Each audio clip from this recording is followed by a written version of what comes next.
हाय, मैं हूँ सिरी।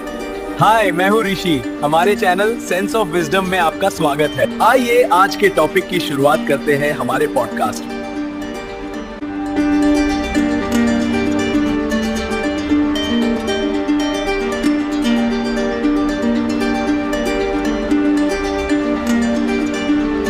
हम सब ना कहीं सफलता और खुशी को बाहरी चीजों से जोड़कर देखते हैं। मतलब एक अच्छी नौकरी, बड़ा घर, बैंक में अच्छा खासा पैसा, सोशल मीडिया पर कितने फॉलोअर्स हैं। हाँ बिल्कुल। हमें लगता है कि ये सब चीजें हमें एक तरह की सेफ्टी देती हैं, एक सिक्योरिटी का एहसास। हाँ, और ये बहुत नेचुरल भी है। मेरा मतलब है बचपन से हमें यही सिखाया जाता है कि मेहनत करो, कुछ बनो, कुछ जमा करो, तभी जिंदगी में सुकून मिलेगा। एकदम। हम सब इसी दौड़ में लगे हुए हैं। लेकिन क्या सच में ऐसा होता है? मुझे कभी कभी लगता है कि जिन चीजों को हम अपनी सुरक्षा का किला समझते हैं, वही धीरे धीरे एक जेल बन जाती हैं। अच्छा। हाँ, एक अजीब सी बेचैनी हमेशा रहती है कि ये सब खो ना जाए, गाड़ी पर स्क्रैच ना लग जाए, नौकरी चली ना जाए, मार्केट गिर ना जाए। सही। और देखो, तुमने आज की हमारी बातचीत की नब्ज पकड़ ली। शायद असली दौलत वो है ही नहीं जिसे कोई हमसे छीन सकता है या जो वक्त के साथ खत्म हो सकती है। मतलब जो परमानेंट हो। हाँ, आज हम इसी पर थोड़ी गहराई से बात करेंगे। ये भीतरी दौलत आखिर है क्या, और इस भागदौड़ भरी जिंदगी में ये इतनी जरूरी क्यों है? चलो फिर इस पर बात करते हैं। कहाँ से शुरू करें?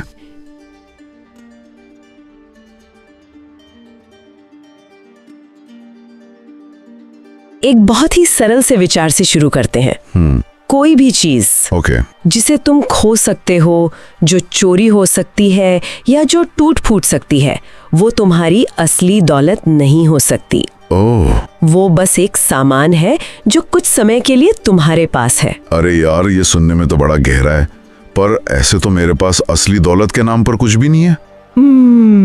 मेरा फोन, मेरा लैपटॉप, मेरी गाड़ी, सब कुछ इसी कैटेगरी में आता है। ये तो मुझे मेरे एक दोस्त की याद दिलाता है। उसने एक बहुत महंगी घड़ी खरीदी थी। अच्छा? अब वो घड़ी पहनने से ज्यादा इस चिंता में रहता है कि उस पर कोई खरोच ना लग जाए। वो घड़ी को नहीं पहन रहा, घड़ी उसे पहना रही है। बिल्कुल सही पकड़ा तुमने। यही तो बात है ना? सोचो, एक आदमी है जिसके पास बहुत महंगा आर्ट कलेक्शन है, एक आलीशान घर है। वो शायद रात को ठीक से सो भी नहीं पाता होगा। क्यों? हमेशा एक डर लगा रहता है, चोरी का डर, किसी चीज के टूटने का डर, या फिर बाजार के गिरने का डर, जिससे उसकी सारी संपत्ति की कीमत आधी रह जाए। लेकिन क्या ये डर जरूरी नहीं है? शायद यही डर हमें और मेहनत करने के लिए, अपने परिवार को एक बेहतर भविष्य देने के लिए मोटिवेट करता है। ये बहुत अच्छा सवाल है। या इस डर को पूरी तरह खत्म कर देना सही भी है? कहीं हम आलसी तो नहीं हो जाएंगे? देखो, यहाँ बात डर को खत्म करने की नहीं है, बल्कि ये समझने की है कि हम अपना सहारा किस चीज को बना रहे हैं। अच्छा। बाहरी चीजों के साथ हमेशा एक डर जुड़ा होता है, क्योंकि वो कभी भी जा सकती हैं।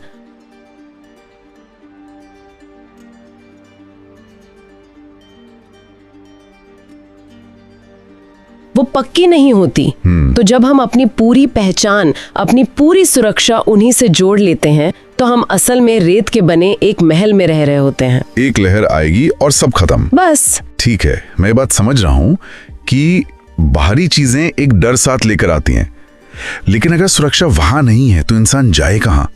मतलब कुछ तो आधार होना चाहिए ना जीने का। वो क्या है फिर? वो आधार हमारे अंदर ही है। अंदर? सच्ची सुरक्षा एक तरह के इमोशनल इम्यून सिस्टम से आती है। Emotional immune system? हाँ, जैसे हमारा शरीर बीमारियों से लड़ने के लिए तैयार रहता है, वैसे ही एक मजबूत मन बाहरी झटकों को, जैसे नौकरी का जाना, किसी रिश्ते का टूटना, झेल जाता है और जल्दी से उभर भी जाता है। ये एक ऐसी अंदरूनी ताकत है जिसे कोई हालात या कोई इंसान तुमसे छीन नहीं सकता। तो इमोशनल इम्यून सिस्टम, ये सुनने में काफी दिलचस्प है। मतलब ये कोई सुपर पावर नहीं है कि हमें दुखी ना हो, बल्कि ये जल्दी से ठीक होने की ताकत है। बिल्कुल। इसे एक उदाहरण से समझते हैं।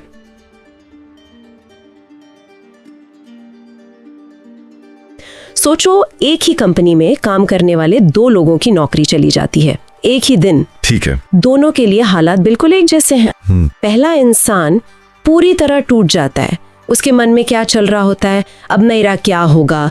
मेरी तो पहचान ही इस नौकरी से थी। मैं लोगों को क्या मुंह दिखाऊंगा? हाँ, मैं एक फेलियर हूँ। उसका पूरा वजूद हिल जाता है। हाँ, क्योंकि उसकी पहचान थी मैं फला कंपनी में मैनेजर हूँ।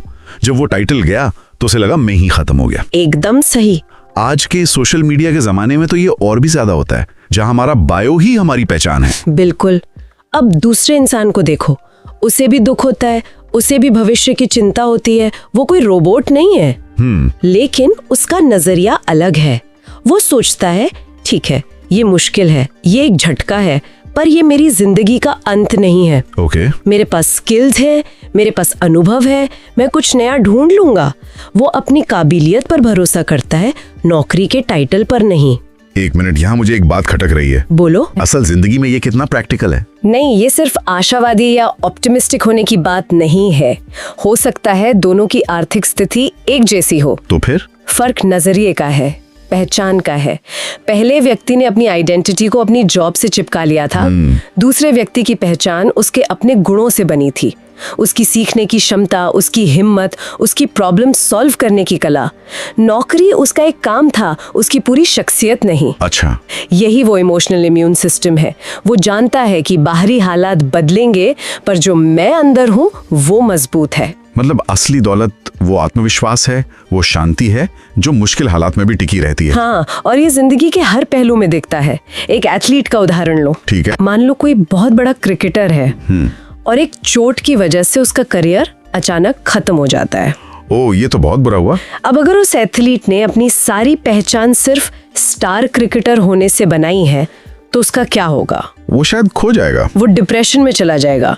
उसे लगेगा कि अब उसकी कोई कीमत नहीं रही, क्योंकि लोगों की तालियां और मीडिया की सुर्खियां ही उसकी दौलत थी। वो सब गया तो वो भी खत्म हो गया। जबकि एक दूसरा एथलीट शायद कोचिंग में चला जाएगा या कोई और खेल से जुड़ा काम शुरू कर देगा। क्यों? क्योंकि उसकी असली पहचान मैं एक क्रिकेटर हूँ नहीं थी, बल्कि मुझे खेल से प्यार है। अच्छा। उसका प्यार तो कोई नहीं छीन सकता। वो खेल से जुड़ा रहेगा, चाहे मैदान के अंदर हो या बाहर। उसकी खुशी इस बात पर निर्भर नहीं थी कि लोग उसके बारे में क्या कहते हैं, बल्कि इस पर कि वो अपने अंदर कैसा महसूस करता है। एकदम। ये तो छिपी हुई गरीबी वाली बात हो गई। बाहर से सब कुछ है, पर अंदर से खोखलापन।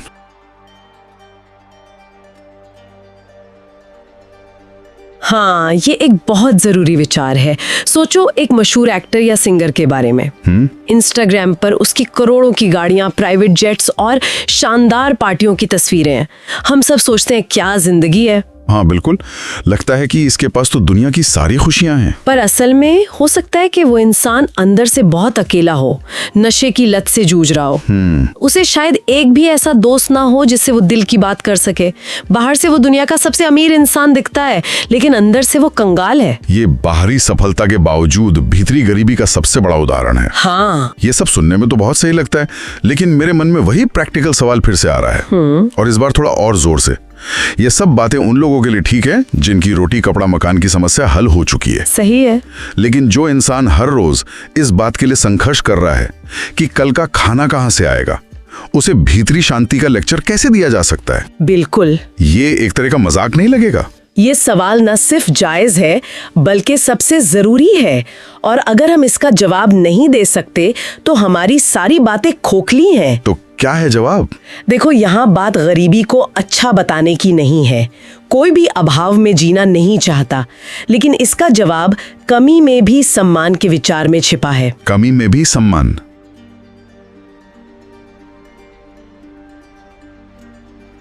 इसका क्या मतलब है? हम एक साधारण स्कूल टीचर का उदाहरण लेते हैं, जो एक छोटे से शहर में पढ़ाती हैं। उनकी तनख्वाह बहुत कम है। ठीक है। उनके पास ना गाड़ी है, ना बड़ा घर। शायद महीने के आखिर में पैसों की तंगी भी होती हो। बाहरी नजर से देखें तो उनके पास कुछ भी नहीं है, एक आम जिंदगी। लेकिन वो टीचर आत्मसम्मान के साथ जीती हैं। हाँ। वो अपने काम से प्यार करती हैं। हाँ। जब वो अपने बच्चों को कुछ नया सिखाती हैं तो उनकी आंखों में एक चमक होती है। हाँ। उनके छात्र उनका बहुत आदर करते हैं। वो पड़ोसियों की मदद करती हैं। अच्छा, उनके पास जो थोड़ा बहुत है उसे भी वो बांटने में खुशी महसूस करती हैं। उनकी खुशी इस बात पर निर्भर नहीं करती कि उनके बैंक में कितना पैसा है, बल्कि इस बात पर कि वो एक इंसान के तौर पर कौन है।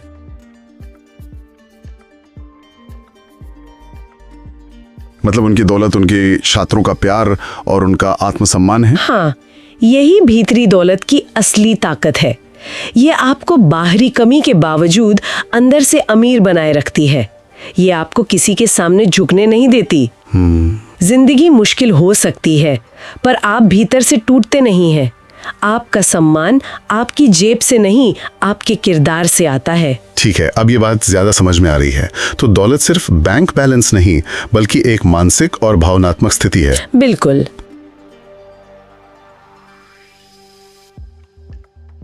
अगला सवाल, इसे बनाया कैसे जाए?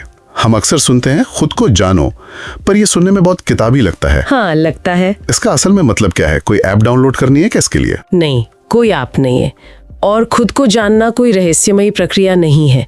इसका बहुत सीधा सा मतलब है अपनी अंदर की दुनिया पर थोड़ा ध्यान देना शुरू करना। कैसे? कोई पहला कदम? पहला कदम है बिना किसी जजमेंट के सिर्फ देखना। सिर्फ देखना? हाँ, उदाहरण के लिए जब तुम्हें किसी बात पे बहुत तेज गुस्सा आता है तो उस पल में बस 1 सेकंड के लिए रुको और अपने अंदर देखो। अरे, मुझे गुस्सा आ रहा है। बस इतना ही।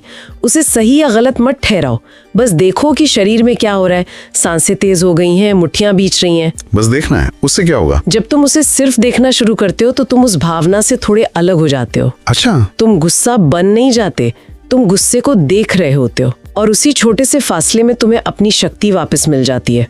धीरे धीरे तुम्हें समझ आने लगता है कि तुम्हें गुस्सा क्यों आता है, कौन सी बातें तुम्हें परेशान करती हैं, तुम्हारे डर क्या है। और जब कोई ये समझने लगता है तो उसकी जिंदगी में क्या बदलता है? सब कुछ। जब तुम खुद को जानने लगते हो तो तुम्हें लगातार बाहरी तारीफ या वैलिडेशन की जरूरत नहीं पड़ती। कोई तुम्हारी पोस्ट लाइक करे या ना करे, तुम्हें कोई फर्क नहीं पड़ता। कोई तुम्हारी तारीफ करे या बुराई करे, तुम स्थिर रहते हो क्योंकि तुम्हें अपनी कीमत पता है। तुम्हें दूसरों के सर्टिफिकेट की जरूरत नहीं है। बिल्कुल। इसका मतलब है कि जिंदगी के फैसले लेना भी आसान हो जाता होगा। बहुत ज्यादा, क्योंकि तुम्हें पता होता है कि तुम्हारे लिए सच में क्या जरूरी है और क्या सिर्फ दुनिया को दिखाने के लिए है। तुम वो करियर चुनते हो जो तुम्हें सच में पसंद है, ना कि वो जिसमें ज्यादा पैसा या शोहरत है। तुम वो रिश्ते निभाते हो जो तुम्हारी आत्मा को सुकून देते हैं, ना कि वो जो तुम्हारा स्टेटस बढ़ाते हैं। सही। और शायद खोने का डर भी कम हो जाता होगा। हाँ, ये सबसे बड़ा बदलाव है। जब तुम्हारा सहारा तुम्हारा अंदरूनी सिस्टम बन जाता है तो बाहरी चीजों के जाने का डर खत्म होने लगता है। जैसे? मान लो कोई रिश्ता टूट गया, जाहिर है दुख होगा, लेकिन तुम बिखरोगे नहीं। तुम ये नहीं सोचोगे कि मैं प्यार के काबिल नहीं हूँ। अच्छा। तुम सोचोगे ये रिश्ता मेरे जीवन का एक हिस्सा था, पूरी कहानी नहीं। मैं अभी भी पूरा हूँ। तुम्हारी कीमत उस रिश्ते पर निर्भर नहीं थी। तो असल में खुद पर काम करना ही सबसे बड़ा निवेश है। ये एक ऐसी संपत्ति बनाने जैसा है जिस पर बाजार के उतार चढ़ाव का या किसी के आने जाने का कोई असर नहीं होता। वो हमेशा तुम्हारे साथ रहती है। तुमने इसे बिल्कुल सही तरीके से कहा है। यही इसका सार है।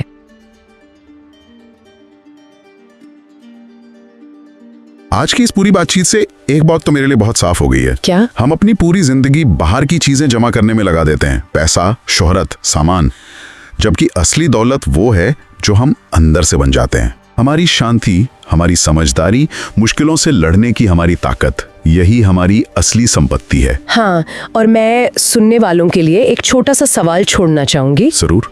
कुछ ऐसा जिस पर वे अकेले में सोच सकें। बस एक पल के लिए ईमानदारी से ये सोचें कि अगर कल सुबह आप उठें और आपकी सारी बाहरी चीजें, आपका पैसा, आपकी नौकरी, आपकी सोशल मीडिया की पहचान, आपका घर, आपके रिश्ते, सब कुछ आपसे छिन जाए, तो आपके पास क्या बचेगा? जो कुछ भी उस सन्नाटे में बचेगा वही आप है। वही आपकी असली और सबसे भरोसेमंद दौलत है। ये सोचने वाली बात है। हाँ। इस पर सच में रुक कर विचार करना जरूरी है।